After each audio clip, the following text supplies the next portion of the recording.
Good morning, everyone. I'm Dr. John DeMarco, and if you've been trying intermittent fasting but feeling confused about how to break your fast properly, you're definitely not alone. Just last week, a 68-year-old patient named Margaret came to my office feeling frustrated. She'd been doing 16-hour fasts for 3 months, but every time she broke her fast, she'd get this awful energy crash that left her more tired than before she started. Sound familiar? Here's what most people don't realize.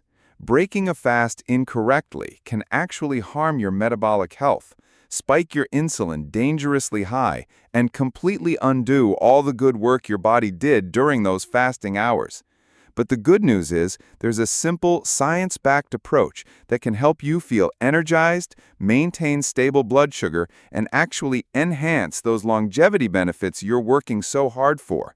Today, I'm going to share with you the exact protocol I use with my patients: what to eat, when to eat it, and why timing matters more than you might think. By the end of this video, you'll have a clear roadmap that takes the guesswork out of breaking your fast safely. Let's start with something that might surprise quite a few of you. According to a comprehensive study published by Dr. Worth and colleagues in 2021, when we delay our first meal too long or choose the wrong foods, we actually increase inflammatory markers in our blood, raise our fasting insulin levels, and lower our protective HDL cholesterol. Think about it this way. Your body during a fast is like a carefully tuned engine that's been running efficiently on stored fuel.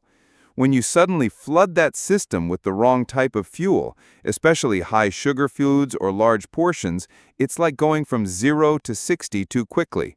Your pancreas has to scramble to produce insulin. Your digestive system gets overwhelmed, and instead of feeling energized, you crash. Now, I want you to imagine something different. Picture waking up after a 16-hour fast, and instead of that brain fog and energy roller coaster, you feel clear, stable, and genuinely nourished. That's exactly what happens when we break our fasts the right way. The secret lies in understanding what your body actually needs after hours without food.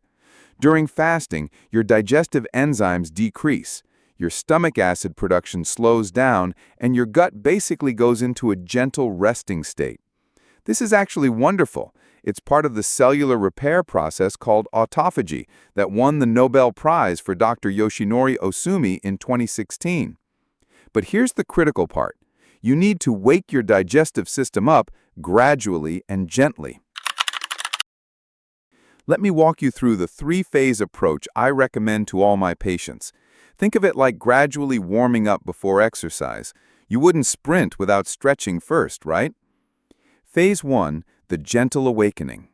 Start with something that signals to your digestive system, hey, food is coming, get ready. My go-to recommendation is 1 cup of warm bone broth or a glass of water with 1 tablespoon of apple cider vinegar.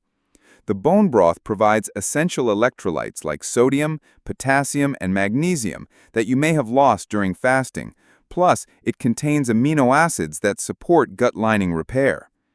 If you choose the apple cider vinegar route, you're giving your stomach a gentle nudge to start producing digestive acids again. Wait about 30 minutes. I know this might feel like forever when you're hungry, but this waiting period is crucial.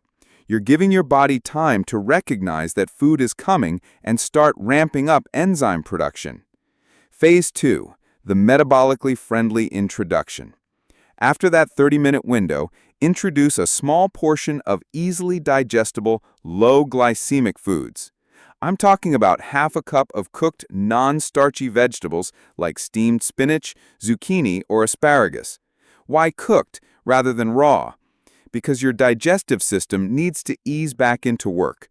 Raw, high-fiber vegetables require more digestive energy and can cause bloating or discomfort when your gut is just waking up.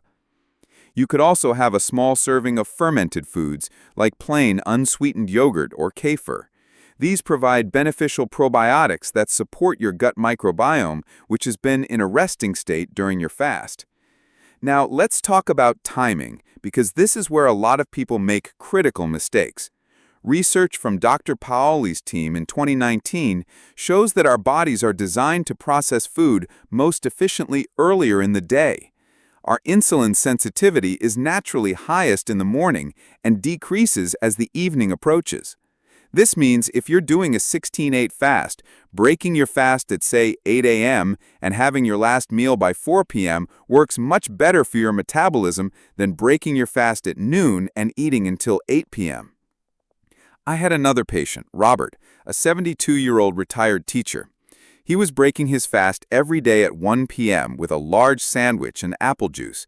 His blood sugar would spike to over 180 milligrams per deciliter, and he'd feel sluggish all afternoon. When we shifted his eating window earlier and changed his first meal to bone broth followed by scrambled eggs with spinach, his post-meal glucose levels stayed under 130 and his energy remained stable throughout the day. You might be wondering, but Dr. DeMarco, what about all those YouTube videos talking about carrot juice and apple juice to break a fast? I'm glad you asked, because this is where we need to separate marketing from medicine. While these juices do contain vitamins and minerals, they're also concentrated sources of natural sugars without the fiber that normally helps slow sugar absorption. Drinking fruit juice after a fast is like taking your foot off the brake while pressing the accelerator. You're asking for an insulin spike. If you love the idea of nutrients from fruits and vegetables, try blending whole fruits into a smoothie with some protein powder and healthy fats.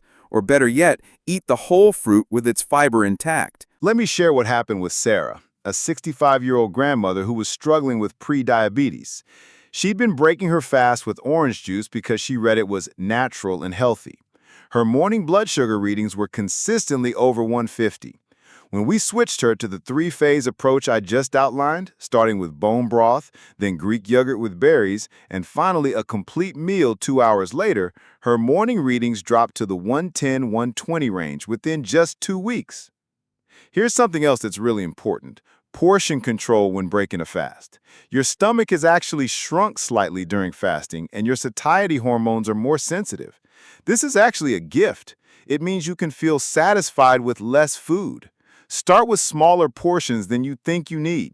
Remember, you can always eat more if you're genuinely still hungry after 20 minutes, but often you'll find that what seemed like a small amount actually leaves you perfectly satisfied.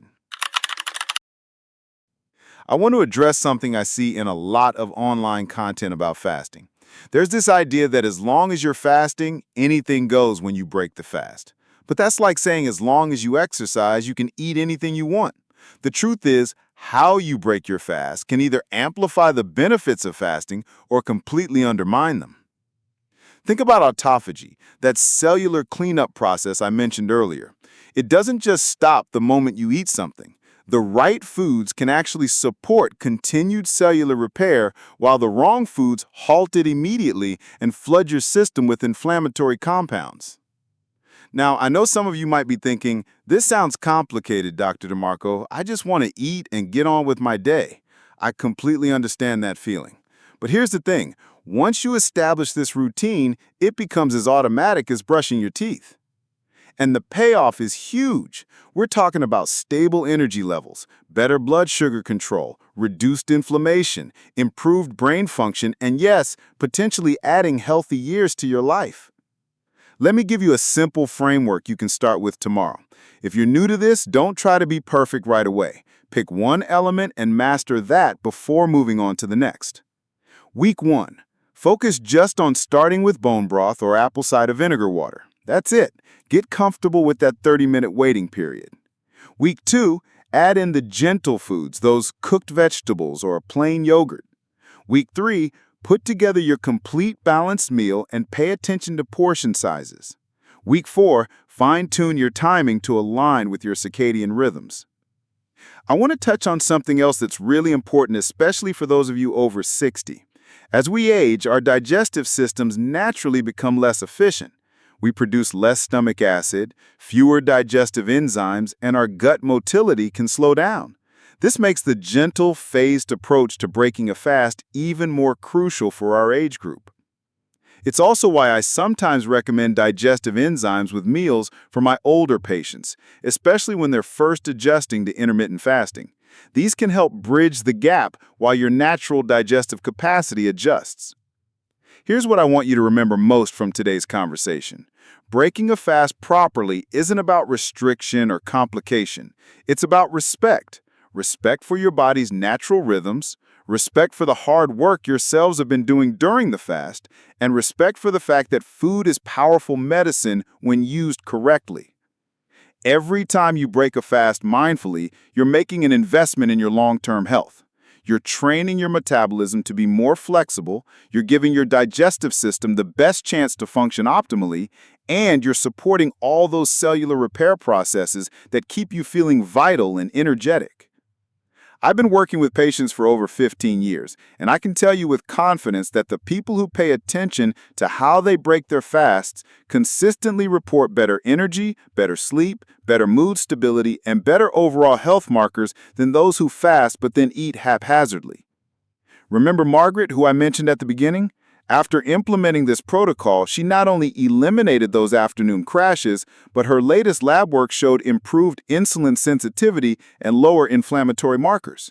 She told me last week that she feels more energetic at 68 than she did at 58.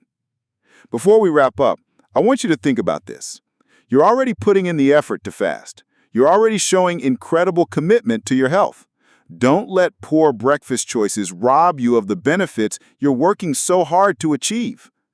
In the description below, you'll find a detailed breakdown of this protocol, including specific food suggestions and timing templates. I've also included links to the research studies I mentioned today because I believe you should always be able to verify the science behind health recommendations. If you found this helpful, please give this video a thumbs up and consider subscribing to Senior Health Tips. I create content specifically for people who want science-backed, practical health guidance that actually works in real life. I'd love to hear from you in the comments. What's been your biggest challenge with breaking fasts? Have you noticed differences in how you feel based on what you eat first? Your experiences help other viewers, and they help me create the content that serves you best.